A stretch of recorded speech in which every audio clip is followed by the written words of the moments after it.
ओ देश मेरे तेरी शान पे सदके कोई धन है क्या तेरी धूल से बढ़ के तेरी धूप से रोशन तेरी हवा से जिंदा तू बाग है मेरा मैं तेरा परिंदा है अर्ज़े दीवाने की जहाँ भोर सुहानी देखी एक रोज वही मेरी शाम हो कभी याद करे जो ज़माना माटी पे मर मिट जाना इस दिल में शामिल मेरा नाम हो ओ देश में तेरी शान पे सदके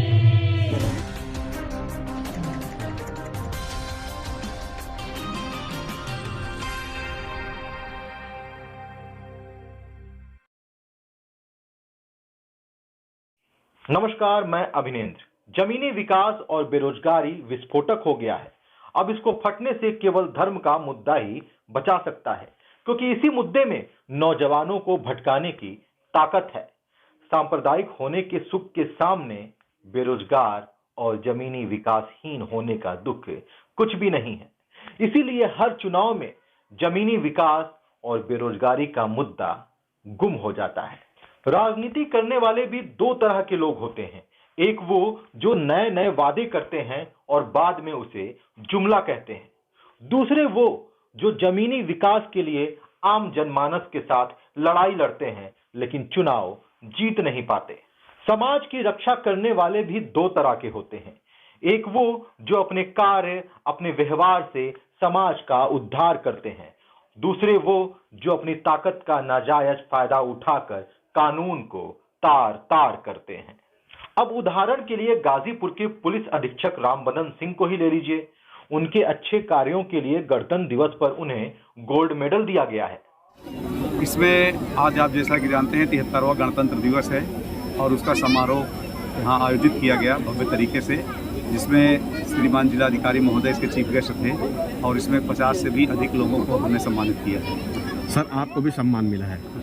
हाँ, मुझे भी पुलिस महानिदेशक के द्वारा प्रशंसा चिन्ह का गोल्ड डिस्क प्रदान की गई है और मैं आप सबका बहुत बहुत आभारी हूँ। अब दूसरी तरफ प्रयागराज की इस घटना को ले लीजिए। पटना के बाद प्रयागराज में रेलवे की एनटीपीसी भर्ती परीक्षा के परिणाम में गड़बड़ी का आरोप लगाते हुए अभ्यर्थियों ने मंगलवार को जमकर हंगामा किया। छोटा बखाड़ा में जुलूस निकालने के साथ प्रयागराज स्टेशन पर ट्रेन भी रोक दी। पुलिस के लाठीचार्ज करने पर उन्होंने पथराव भी कर दिया। फिर क्या था, जब पुलिस ने खदेड़ा तो छात्र लॉज में घुस गए और फिर पुलिस लॉज में पहुंच गई। पुलिस ने लॉज के दरवाजे तोड़कर छात्रों पर लाठियां बरसाईं, जिसमें कई छात्रों को चोटें भी आईं।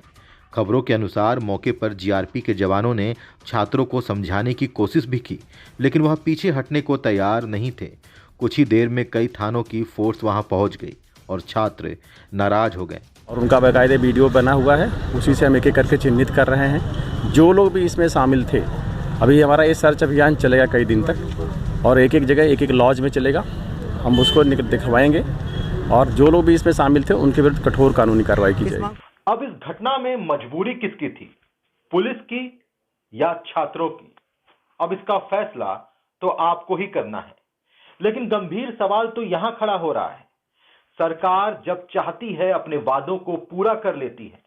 इस बीच कई सारी परीक्षाएं रद्द हुई, लेकिन सरकार ने वादा किया था कि यूपी टेट की परीक्षा होगी, तो यूपी टेट की परीक्षा हो गई।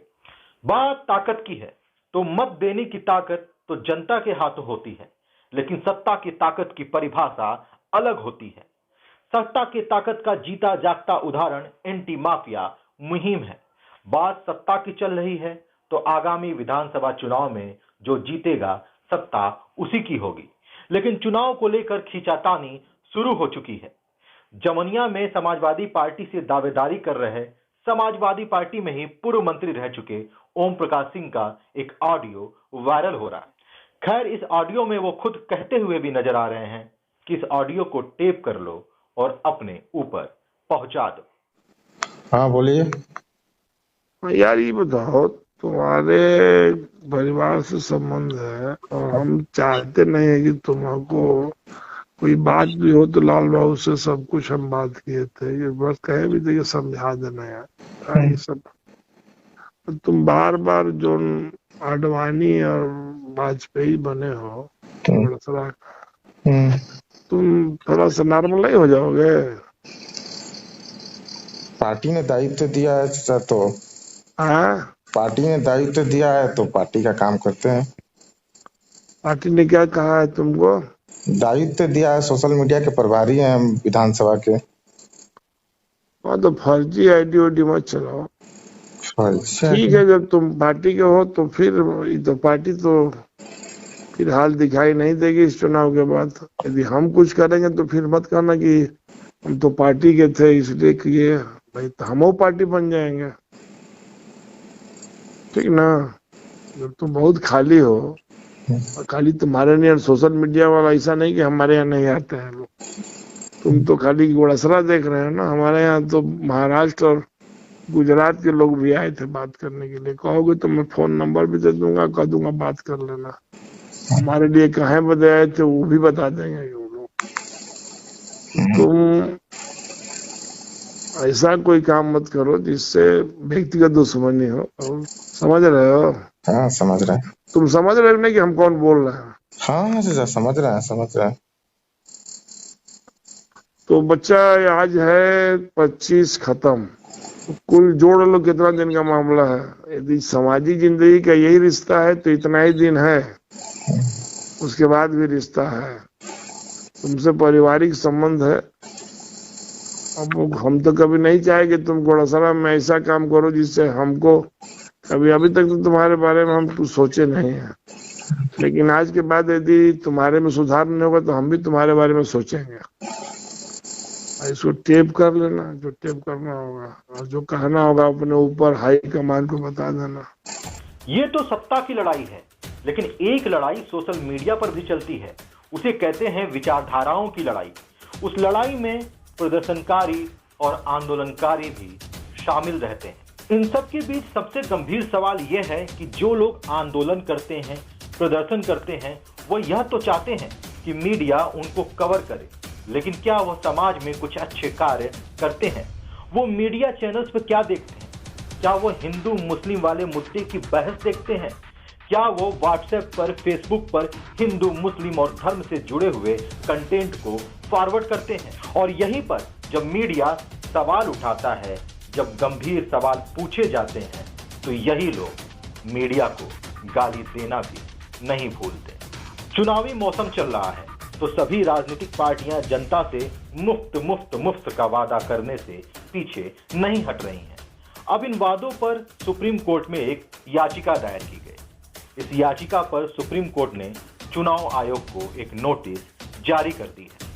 सुनवाई के दौरान याचिकाकर्ता ने कहा कि हर पार्टियां एक ही काम कर रही हैं। तो चीफ जस्टिस ने पूछा, जब हर पार्टियां एक ही काम कर रही हैं तो आपने अपने हलफनामे में केवल 2 का ही उल्लेख क्यों किया है? प्रकाशित खबरों के अनुसार याचिकाकर्ता ने अपने हलफनामे में उदाहरण के तौर पर आम आदमी party, Samajwadi party, Congress party आदि का ही केवल जिक्र किया था। आप सभी को गणतंत्र दिवस की हार्दिक शुभकामनाएं। गणतंत्र दिवस से याद आया कि आजादी की लड़ाई में हमारे क्रांतिकारियों ने ना जाने कितनी लाठियां खाई थी। लाठियां तो आज भी चलती हैं। उम्मीद है कि सरकार इस पर विचार करेगी। आप देखते रहिए एबीटी न्यूज़। धन्यवाद।